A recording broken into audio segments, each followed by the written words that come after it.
What is going on, everybody? Welcome back to the channel. After Sound here, joined today by a special guest, Azul, who is going to dive into quite a bit of data, which I'm excited to do. So, Azul, welcome on. You and I have been chatting through Discord privately, and you've got me really hyped because you just shared a lot of the numbers, and I think there is a really cool path forward here for many folks when it comes to playing Splinterlands. So, I'll give the floor to you if you want to introduce yourself, give us your 2-minute origin story, and then I know there's a lot to jump into, so I don't want to waste time. Hey guys, I'm Azull. I go by G5 Gaming on YouTube, and I've been a member of the Splinterlands community since right exactly when the airdrop started. I actually found the game just before everything started. I had heard about it from a Brave ad, and then kind of did a little bit of research before I actually deployed any capital in the game. I kind of figured out what the game was about, where it was going, and the community sentiment of it, because I had just gotten burned by a game called Crypto Blades recently, right before that. So wanted to make sure I did a little more due diligence into the next project that I came into. I messed with a few other projects besides Splinterlands at that point, but I kind of just abandoned everything and went all Splinterlands. It did me really well, and I kind of 7x'd my initial investment, That's awesome. sold before the big dump and everything, and then kind of recently came back in as I had been watching the market for the last few months and redeployed my capital. Found it was a really good opportunity with ranked reward changes coming and card prices that kind of felt what I had found the local bottom, which was a good place for me to start from there. Um, since then, I've kind of watched as they've implemented some of these changes, and I kind of have a good idea on most part the team sentiment on a lot of these economy changes. I know everyone hates a lot of what's going on right now. We will get through this. They will make tweaks. Guys, they're not going to give everything to champ and gold and diamond if nobody else is coming into the game. They'll figure something out that works for you guys as far as your rental revenue or whatever you need to keep playing. If you guys want to play this game, don't just drop out of the space. If you want to be here, just do your research on the game, find other ways that help you play this game better in the future, even if it's not for now. But there are better ways. This game has so much depth in the economy that Mm-hmm. there are other ways to play it besides just ranked rewards.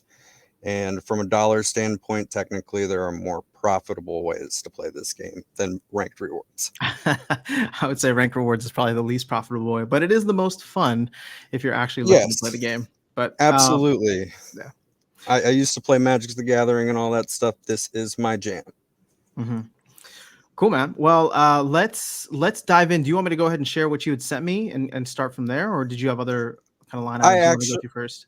I wanted to go through the dialogue and try and get through that a bit and Sure. then expand upon that after we have gone through the conversation. Cool. All right. Go ahead.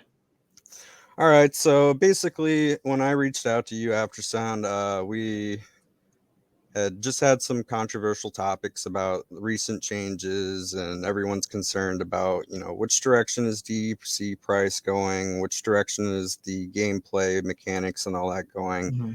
They're killing the new player experience. I can't claim my SPS unless I have at least 5. Why are they doing this to me? First and foremost, I'm pretty sure the 5 SPS thing that everyone's worried about is not because they're trying to circumvent you from claiming it. It's more of we're on the high blockchain, things are proof of stake. It's not it's free to use to you, but it requires power and transactions, and they have to expand. That's a lot of taxing on the Hive engine.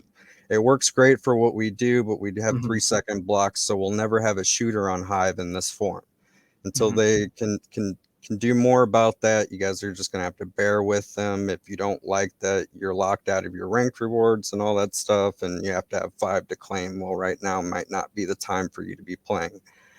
um, I a lot of the topic in the community right now is which way is the DEC price going. I want to touch on Mm-hmm. this real quick.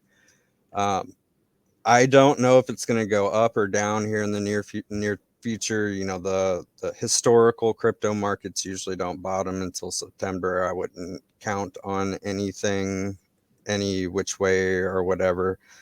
The faucets are not the only downward pressure on this price, because you do have a lot of large card lords that are renting out to the bots and all that other things, whether or not they're putting that money back into the ecosystem or selling it for USD or whatever. That money isn't held in DEC. That's why the price goes down. Mm-hmm. So, I mean, we need new player growth, even with reduced inflation of anything. Inflation is inflation. If you don't have more demand than what the current supply is, you don't get upward price action. A lot of the That was one of my mechanics. fears too. Sorry to cut in, but that was one of my fears too, that I don't know how much we're burning in terms of DEC, and I don't know if it's more than 70 million a month, but Well, I'd be curious to get that the info. thing is, there isn't a lot of analytics to see what kind of new money is coming into the whole ecosystem. I'm sure Mhm. you can judge it by the market cap and all that stuff, but that's not the most accurate. Yeah. Um, but that's about as far as I want to go with that. If you guys are holding DEC, just evaluate of whether or not a 50% move or whatever it may be at this point to the upside, multiplied by whatever worst case scenario, however many months you think that may take. I mean, be realistic with it. I mean, this is real money we're talking about here.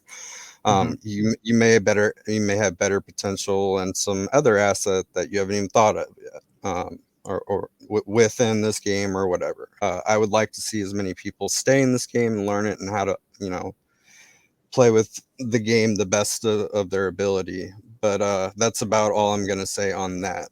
From the perspective of a player that agrees with the decision of the team from long-term community or long-term economy stability, I feel like they should give players staking strategy options in the form of a drop-down box that gives several options. And now what I'm referring to is the new rank rewards.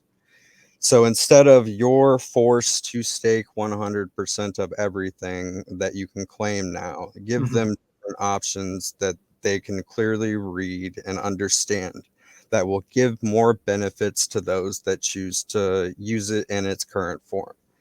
And then from there, I would say from a 100% unstaked amount of the reward that has a hefty burn rate on it, say 25 to 33%, that would not be accessible to them, in which half would be split between, I would say, I would like to see the DAO and what I would propose as a staker tip, which I will expand more upon that later. Okay. The other 50%, so the staker tip, the DAO, and then an equal portion of those two actually get burned without creating the subsequent DEC behind it. So there's no additional inflation of the DEC price on top of it. The SPS is just gone. Um, Okay.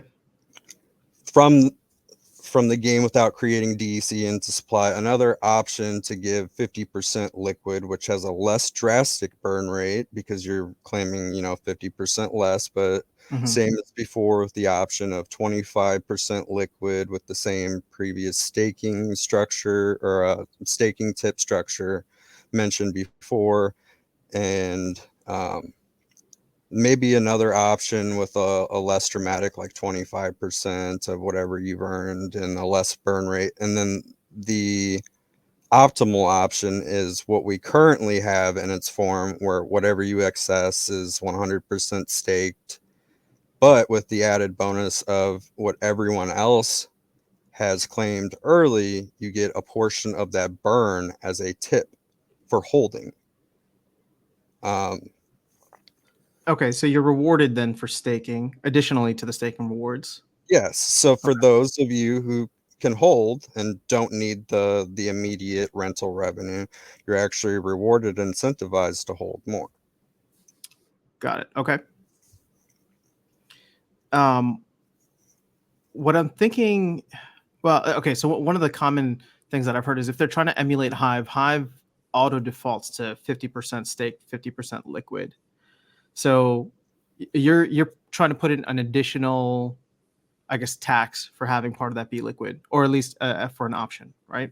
Yes, and the reason being, I know a lot of the new players aren't going to like that. They're going to think it's whale friendly and all that stuff, but it does create more long-term economic stability because those who can afford to hold and those who are trying to build further up, and this is applied equally based on however much you actually have staked. You'll get a percentage of it Hmm. based on how much you have staked. So it also builds more utility into the staked SPS mechanic, and I feel like it blends well with the ecosystem.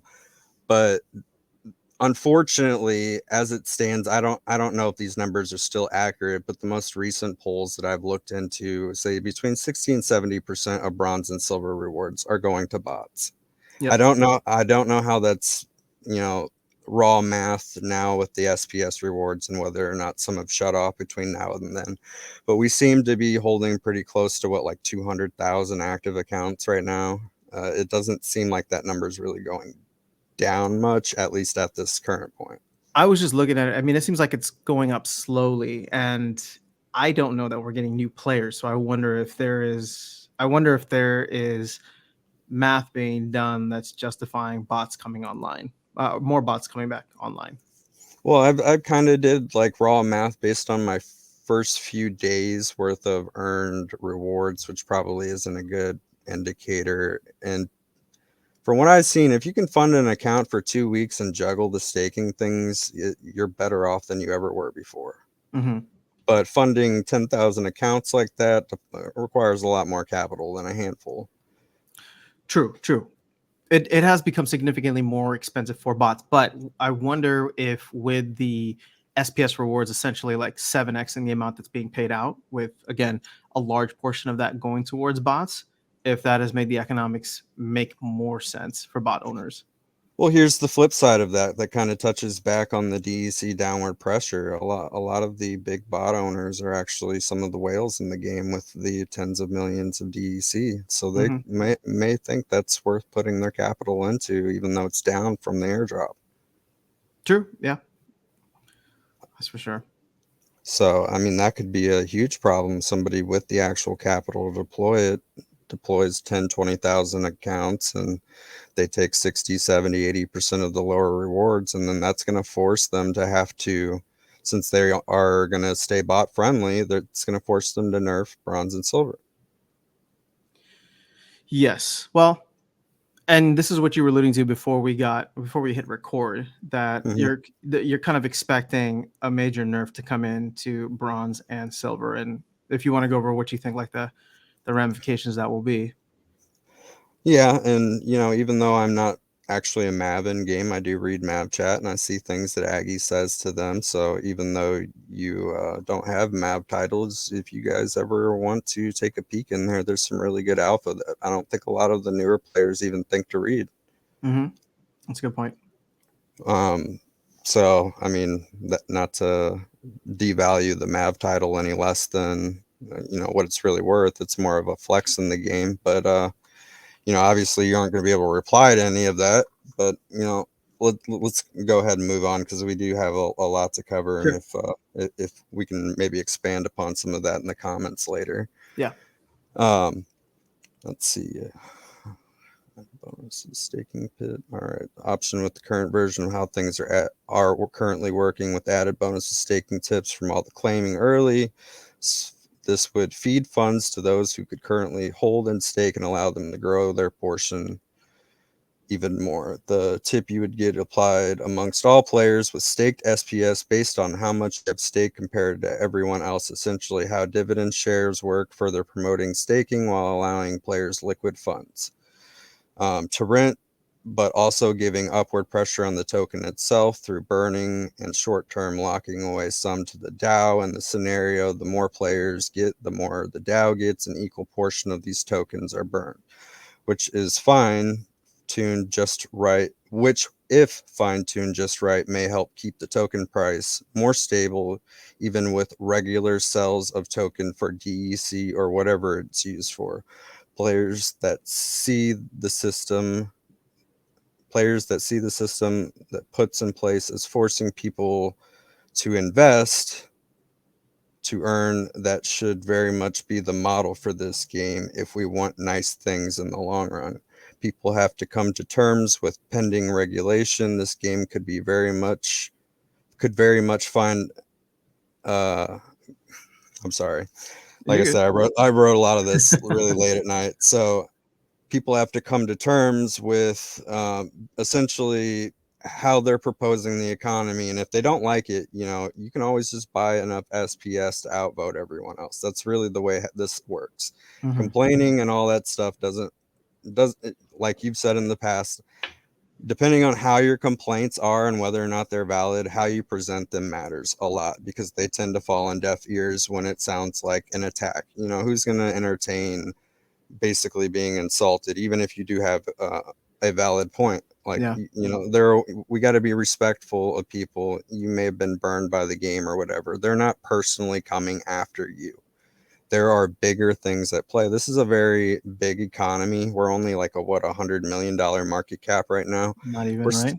But yeah. Yeah, but so we're still technically very fragile. This game's been here for a very long time, and the bulk of the support of this game is their OG players and their whales and their big investors. Without these Hmm. people wanting to stay, you guys are upset that the whales are getting proportionately a lot more than what you are down below, but they've never had an ROI that made sense before. Uh, True. I would also say that if they're OGs and whales, meaning they've been around for a while, they also haven't extracted value and taken it out. They've allowed it to sit there and compound over what, 4 years, four plus years at this point. mhm. So yeah. Yeah, I think what 2017, they were birthed the same year as Axie. Now Okay. we've done I think it was better, 2018. I thought it was May of 2018. Bear in my market. opinion. Yeah, 2017, 2018, something like that was Hmm. around when that came. I know when I first came into this, I had seen Axie, and when I had done my research, I believe basically they were both founded the same year. Now Axie did proportionately more numbers and then fizzled out a lot faster. Hmm. We've been much more sustainable within that same time frame. Granted, we didn't have nearly as many players or capital come in, but it got pretty big. If you and any of you were here, I Yeah. started days before the airdrop, and I went from having DEC at peg to within 2 months DEC at 15x peg. So Yeah. I got to ride that nice little appreciation there, and I deployed it in some cards. And as the market started to come down, I wanted to capture my value, so I sold from a 15x, and it dropped down to a 7. So I mean, I still profited, and a lot of players didn't, because they Hmm. thought maybe another wave was coming, or hold hodl forever. But They to still me, think another wave is coming. a 7x was enough for me to stop the clock for me there and come back at a later date whenever things looked better, because we were Yeah. still in the middle of a bull run. It made sense to me that during the bear market I would get better buying opportunities, which has worked out very well for me. So now Hmm. whatever I put in from here now is going to be my forever assets. I'm not coming into this game looking to sell anytime in the near future. I have like a 4 or 5 year plan till after everything's done printed and esports has come in. We're one of 7, 8 games under this umbrella. Like, there's just this big vision that I have for this game, and I see happening, Hmm. that the people that are worried about the short term now and sell out and go do other things, they're going to look back on this game in 4 or 5 years and probably regret selling. Well, there's definitely people who did that 2, 3 years ago that I'm sure regret it, or even just what, 18 months Absolutely. ago. There are So I. people that were burning cards for profits that regret it Mhm. now. And even though they were making a short term profit, they regret it even more now. Exactly. Yeah. What else? What else you got on that list? Let's see. So we do have to be, I don't want to speak too much on this, conscious of pending regulation towards this particular space, because even though Yeah. crypto is very much very unregulated, NFT gaming is even more so unregulated, because Hmm. what is it, gambling? What is it, art? Is it a video game? Like, is it a financial asset? It's really a combination of all of that. Yeah. So how do you model that based on existing financial models? You really can't. So until we see what everything looks like permanently, just be cautious of how much you put into anything in the crypto space. That's just my general disclaimer there. Never invest more than what you can afford to lose. If you're starting small, it probably won't hurt you. If you're new to the space, just dip your toes in the water as gently as possible, learn how everything works, and then just keep, when you're in crypto, unlike any other thing that you'll probably ever have as a hobby, you have to keep your ear open for so many more things than Hmm. just fishing. So just be safe with what you're doing. Um, all right. So moving on. I do have feelings that this game could gain similar momentum, if not more, because there are way more people and the internet gives you way more exposure than what Magic the Gathering had in '93. I played that stuff in grade school. Hmm. I graduated in 2011, if that gives anyone perspective. I was rather young when I started, comparatively to everyone else that played, but I just always loved strategy games. I was on the chess team in grade school. That's just the kind of kid I was. I always wanted to outsmart my opponent. Um, so beyond that, moving on, with the financial markets, which has a potential to bring in whales who could buy up the bulk of things in the game. So you guys need to be aware of that. And if you don't like that idea, figure out how to get as much as what you can safely as possible now. And things will, uh, and if that does happen, things may become unobtainable, which we saw in the scenario that already played out last year, where cards that are still $1,000 now were 3,000 then. How Yeah. many of you, like a gold max deck for Chaos Legion right now is $3,000? That would have only got you a summoner last year. Like, that's insane. Yeah. So things could very, very easily be priced out, even with Chaos Legion, when it sells out and goes out of print, just because it doesn't take that many players to need those cards. I think when you combine everything, you only have enough copies to make anywhere between 11 to 22,000 max versions, depending on whether or not it's a legendary or a common card. We have Yeah. more It's not very active many. daily players than that, even without the bots. Hmm. Or at least I hope so. I hope it's not just 2,000 of us hyping the game up. No, You I know? think there's more. I think there's a lot of casuals that just don't make their way onto the socials. But Yeah. yeah. And then beyond that, my best advice to players with little to no money now is, rather than spend all your money on renting, start DCAing into the game that has more meaningful ways of moving the needle for you. Personally, I would buy some cards that are still in print, as in rewards cards, Hmm. or cards that are in packs still that are being sold, like Chaos Legion cards, that are more viable from a rental factor than what that money would do for you playing the game. And honestly, that's not very hard to do. Like, anybody that knows how to use Peak Monsters, Yeah. or any of these other third-party tools, can look at this market data, get even an average of the last 14 days of market prices, because just looking at what things rent for at the end of season is not a good indicative of what True. you're going to get. It, um, and I'm not talking just like any old common or rare. Some of the commons do rent out for good ROAs, but most of the commons at 1 BCX will probably sit there forever, and you might get a couple days worth of rental at end of season, and it's not really worth your time doing that. You want consistent revenue so you can continue to buy cards you want for your deck later, or for more rental revenue, as kind of like, to quote Gold Matters, splinterist, compound Hmm. splinterist. If you've watched any of his Yeah. shorts, the dude does great job in his Great shorts. content. Love Yeah. it. um and that's really what Splinterlands is at its grassroots mostly about, is compound splinterist. Hmm. Whether you're playing the game, you're earning more, that you're deploying more into the game, you're getting staking rewards on top of it. If you're a card lord, you're getting Hmm. DEC on top of playing. And I would argue that in some scenarios, if you're good with the rental market and you even have 3 times less money in rental cards, in some scenarios, you can actually rent out your cards that are much cheaper than the Chaos Legion cards, and then rent the Chaos Legion cards and play, Okay. and still and not even own the assets directly. And in some scenarios, if you do it just right, you can pocket DEC from your rentals while renting cards at a cheaper cost than what it would costed you to have obtained them in the first place. Hmm. So you're getting DEC, you're getting cards, you're getting battle rewards, you're getting, SPS, you're getting the whole scenario.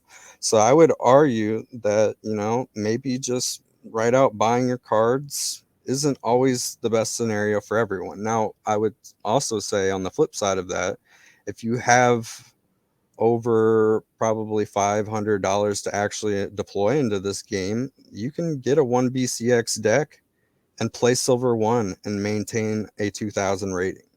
It is that easy.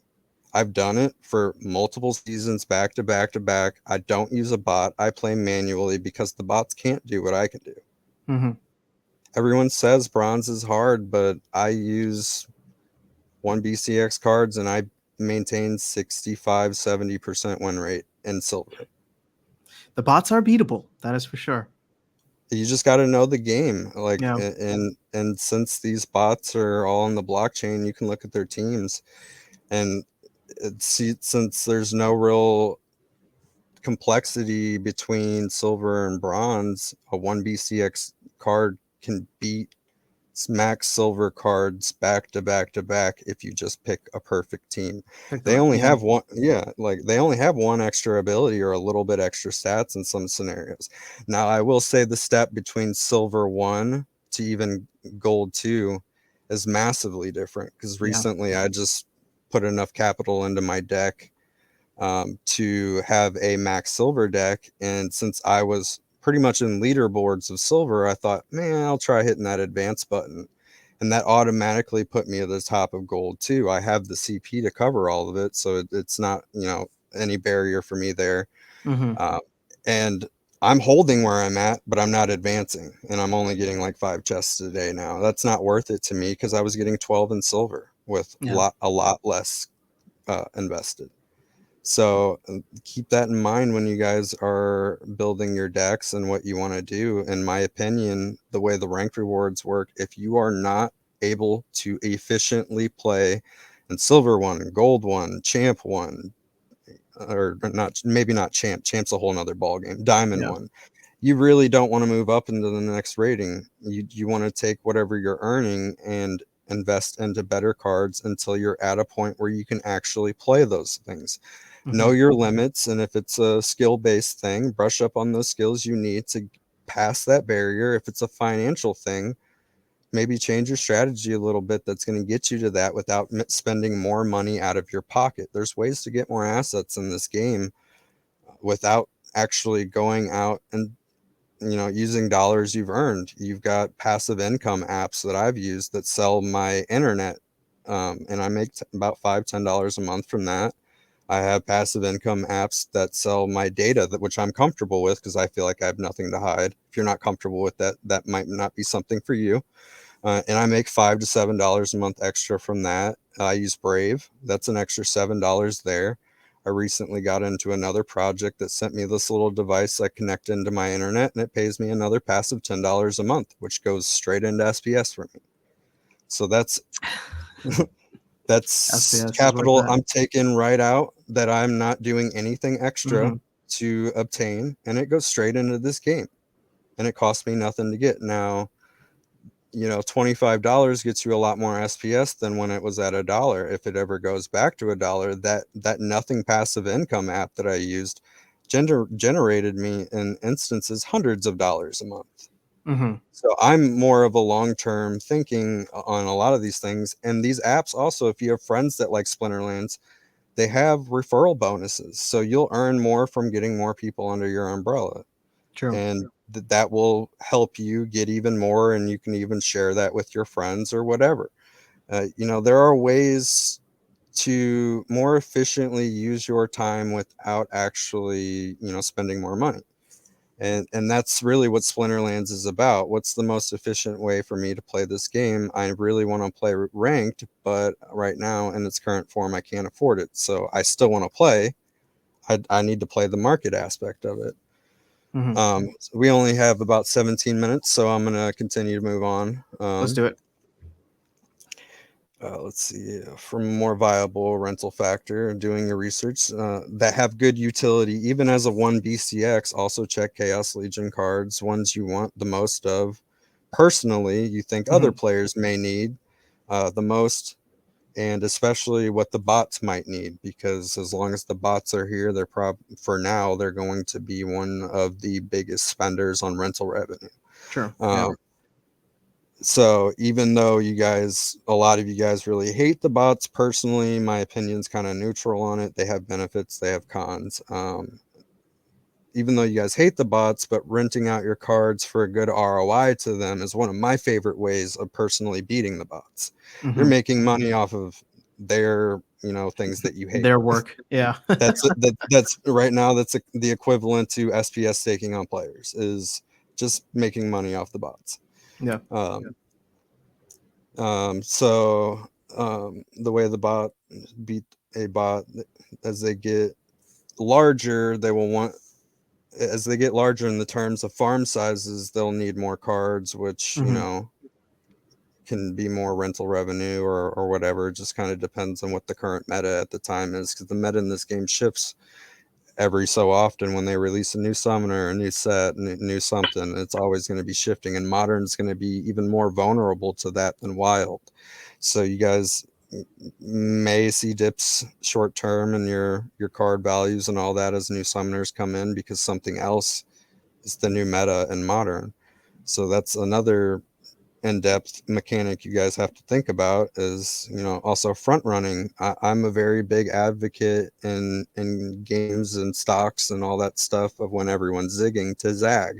If you don't know how to zag when people are zigging, that's something you need to learn, because knowing both sides of the market is how you're going to maximize your time. Hmm. So all right. And so from there, you take those rental revenues and then expand to other possible cards with good rental reliability, because cards are kind of like its own portfolio. You want to have a diverse amount of cards. You don't want to have one card, because if someday people decide that card's worth nothing and it goes to 50% less of what you bought for it, and the rental revenue just doesn't make sense anymore, then you're very vulnerable to that market move. So you do want to, kind of identify cards with great sustainable rental revenue that you think are going to be viable regardless of what's out there. There are Hmm. certain 1 BCX cards that are just healers. That's always going to be viable, Hmm. or they have demoralize, or whatever that may be. Um, and then in terms of reliability, and compound this till it becomes a significant enough source to buy things you really want.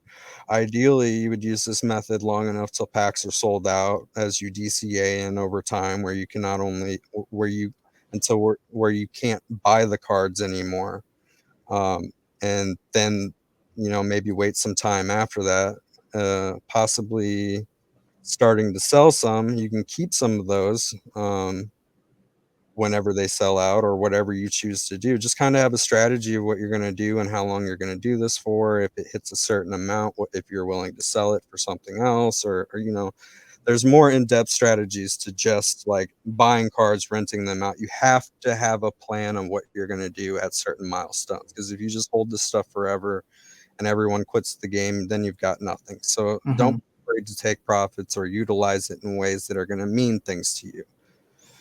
Um, so continue to rent them out until later for further appreciation, or even potentially copy and paste this method when new sets come out, selling the old ones. For example, when Rebellion comes out, at that point, you could sell a lot of those cards that you'd been holding on for a while that have now appreciated because they're no longer able to obtain, and then apply the strategy you've just taken with the last set to the new set, and then continue it on for another year if you think you're comfortable with doing it that way. Maybe you like the market aspect more than you want to play.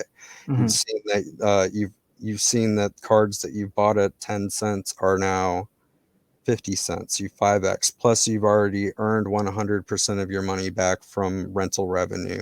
You think that's more worth your time because you can see it grow and be more liquid than having to deal with staked SPS and battle cooldowns and renting cards out and all Okay. that. There's different ways, like I keep going back to, there's different ways to play this game. You can compound, copy and paste that strategy, or even if you've significantly DCA'd in to where the cards are out of print, now you have enough assets to sell all of that and buy the whole Rebellion set at whenever it gets to a price you're comfortable purchasing them with for Hmm. that amount you put in previously. And you may even have money left over to identify some of those rental cards that are good rental factors. That way you have Rebellion cards to play with and cards to rent out for a TEC revenue, because we don't know what that's going to look like in the future, how easily obtainable, it's going to be for people. Hmm. Obviously, there's a peg to where it can't go over so much because then people are just going to start burning SPS. So we know what the floor, or we know what the ceiling is, but short term, we don't know what the floor is. So in order to, I would say, maximize your time. I know people like the liquidity pool rewards and all that. I don't think we're going to get through the rest of this conversation. So I would like to actually, from here, I think we've covered enough of that to go over that data that I've sent you on that chart. Let's do it. All right. So we'll go ahead and share this. So guys, I really want you to kind of read over this. The first part of this is going to be what it would cost you when I did this last night, yesterday, whatever it was, for a 1BCX version of, at the top it's Chaos Legion, at the bottom it's the Chaos Legion reward cards. So it's relatively small amount from here to there Hmm. for the 1BCX. It jumps up significantly from 1BCX to silver max to what I call gold minimum, which is the numbers you see at the underneath low gold requirements: 100 commons, 40 rares, 20 epics, and 6 legendaries. That is what I call a gold minimum. I feel like eventually the game's going to push you to where you want to at least play in gold. Now, currently, a gold minimum deck may not be very viable, but when more players try to push to gold, there's probably going to be more players with low gold requirement cards. Hmm. So it may become more viable in the future, and they may make changes to that. Who knows? I don't know. This is just based on my thoughts of where I feel like they may be going. They're going to be incentivizing you guys to push up the best way you can. So if you are buying cards, keep in mind your gold. Your gold is where you're probably going to want to be, gold plus. So Agreed. kind of Yeah. look at these numbers, figure out if that makes sense for you. If that doesn't make sense for you with your current dollar value that you're willing to put in over the next couple months or before you think chaos is going to sell out, those prices of those cards are going to go up, and these numbers you see here probably are not going to be the same. Most likely they're going to go up. I'm going to hope they go up, but the Hmm. numbers you see here most likely will not be the same in 6 months. Um, so if Do that does go ahead. Sorry. So if that doesn't make sense to you, you have the option that I keep touching on, is turning some of this money into rental revenue. Hmm. Now, the bottom down there is my averages on what I get on rewards cards that I bought, and I can tell you exactly when I bought these. I bought $500 worth of rewards cards on July 4th. The reason why I bought so many reward cards on July 4th, and specifically I bought rares and epics. Rares have been touching 1K CP to $1 for some time now, kind of bouncing from that and going up and back and forth. You can swing trade that if you want. That's not my thing. I like the rental revenue. But specifically, why I put so much in at that time is epics. A lot of the epics were at 1K CP to $1. And that is significantly more valuable than rares being at 1K CP to $1. Mhm. Because if you guys look at the cards that are out of print and rewards, even the minimum that those cards go for are more, significantly more than what the cheapest cards are going for now. Mhm. Um, and you may argue that there are more of these cards, but that doesn't mean that they're any less valuable. And say print rate plays a bigger factor than what I think it really does. And you divide that value by half, it's still a lot more, and you get a rental revenue from it and all that stuff. That's relatively high. So the lowest I've ever gotten on my rental revenue for the cards that rent out is 30%. Compared to stocks, 30% is pretty great. That's great. Yeah. And that's comparable with the SPS staking. And I would also say that it's also a much more safer option than liquidity pools. Um, You don't have impermanent loss risk there, but yeah. there's still capital risk of it going down. Although Yes. I like where your head's at in terms of, I mean, how much lower can these cards go? Yeah. And so a lot of that is like, buying at a comfortable price and doing your research on the Mhm. historical market of the cards. So this is the lowest I've gotten was 30%. And I've kind of got it broken down from a yearly, monthly, weekly, and daily perspective. And and at the 100% mark, you see the 100% ROA, you see 432.6. The reason for being that 100% is what I only use this data on the cards of what that 500K CP Mhm. that are actually delegated out right now. So I paid $500 in cards. My 100% ROA on what was actually delegated is just $432. Got it. So Okay. that means roughly 80% of the cards that I purchased are delegated. So that's a Mhm. pretty good ratio on what's actually being utilized, but on the community. Now, 30% is what I'm getting on a yearly perspective.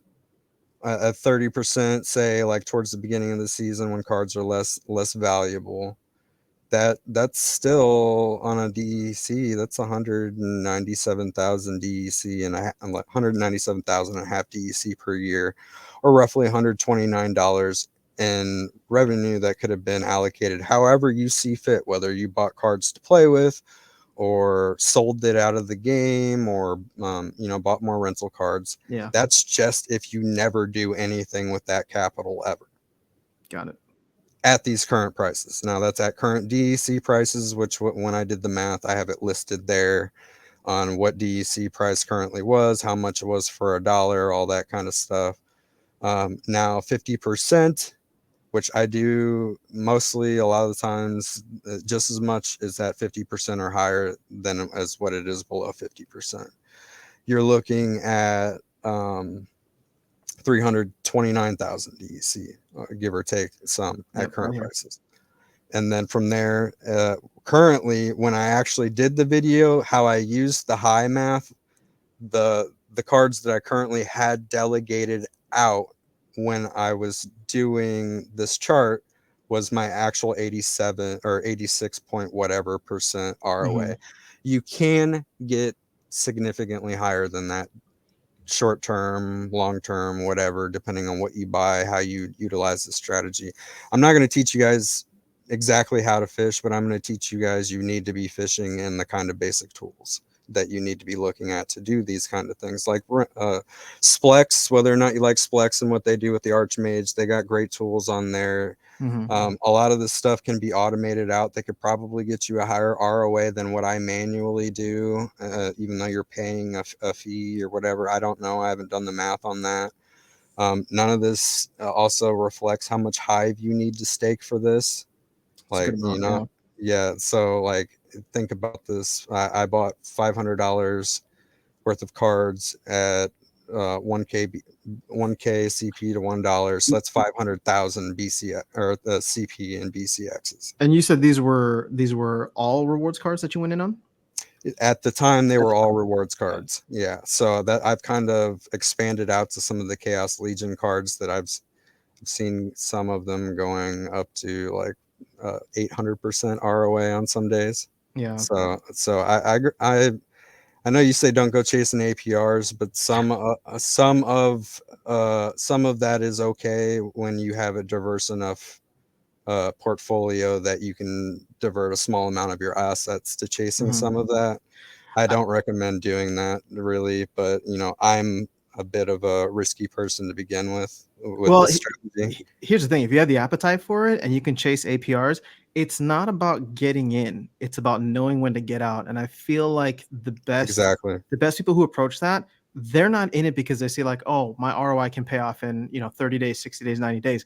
They're looking at this and saying, hey, can I put a crap ton of money in here and then come away with 1% return safely in 3 days, right? Well, And that's where the play is. And I mean, it's a fun play to do. It's still risky, but I feel like if you know what you're doing and you know how to enter and exit at the right times. Well, right now there are cards on the market. The last 14-day average, they have averaged over 300% APR. If Wow. you understand what that means like every day you're getting roughly about 1%. Hmm. That's pretty freaking good, no matter That's where you great. are in the Yeah. world. Hmm. So if you can appropriately claim those rewards in a timely enough manner and utilize it properly, even in the short term, like it can be worth your time because like Definitely. especially if you have enough to do. We're not going to get through everything. I think actually only got to point about 18 out of 97 of what I had to cover. Oof. All right. Yeah. Well, let's. So Well, for if we do a second part of this, I would like to say that I do have some features that I think would significantly help guilt in the near future. cool. Okay. I would love to do a round two at some point. So we'll go ahead and wrap this one up here. Again, appreciate the time, and we'll see if we can schedule another one. Hopefully within the next week or two, whenever our All right. schedules align. But this is a great start, and for everybody who was following along here, I'll share it on the screen again. If you want to take a look at these numbers, I usually say that I am not big on renting cards, but a huge part of that, if I can give a caveat, a huge part of that is due to the fact that I don't have a max deck for what I would like. So a lot of my capital ends up going there. Now, is that a smart investment move? Probably not, because there's definitely good APRs out there. But it from a player standpoint, I enjoy the game and I want to try and slowly level up. So a lot of my capital makes its way over. I like what you're presenting, Azul, in the sense that, well, if you have the patience for it, you can take that capital, flip it around, and potentially be ready for something like Rebellion or buy into Chaos Legion at a later time after you create this passive income stream that allows for you to get some high returns. So appreciate you digging into that. Yeah, and the whole thing isn't really about really changing what the current new player experience is. It's more bringing light to a different version of the new player experience, what it could be for some other people. If you Yeah, have faith that the game's going to eventually figure out the new player experience for everybody and it doesn't work for you or make sense for you in its current form, there are other ways to expand upon that to get you in a better definitely. position when it makes sense for you. Definitely. Well, we will make sure to hopefully connect for a round two at some point over the next couple of weeks here. Would love to hear what else you have to add, especially guild related, because you know how bullish I am on guilds. But Yeah, honestly, you'll love it, man. uh, It's a much better way to manage the current donation system and add more value to guilds. well, I'm excited. I apologize. I'm the one with the time constraint today, but Absolutely. Much love to you guys on the you and Darkest Night on the channel.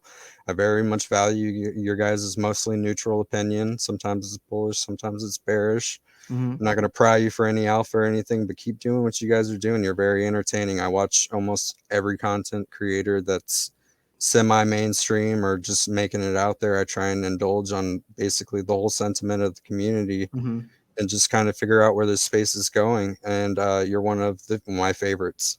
Well, I appreciate that. It's good to finally connect. I know we've been talking about it for a while, so we'll set up around two. I'll pass on the kind words to Darkest Night, and for everybody else, if you have follow up questions, please let us know in the comments below. We'll go from there. All right, guys, we're out of time here today. If you don't mind, please don't forget to like and subscribe. Let's help grow this channel. Appreciate it. Is there, I can't believe I forgot. We're going to take an extra minute here. Is there a place where people can connect with you if they'd like to? Sure, I can give you my Discord. My DMs are open, or if you guys are looking for a guild, I would like you to reach out to me on Discord. Cool. And maybe groom you. We are not really looking for entry-level players or low commitment players, but we do have about 5 spaces open. Cool. All right. I will get your little guild tag, whatever those numbers are at the end, and I will put that into the description below so people can reach out to you as they see fit. All right, thank you. Cool. All right. Chat soon.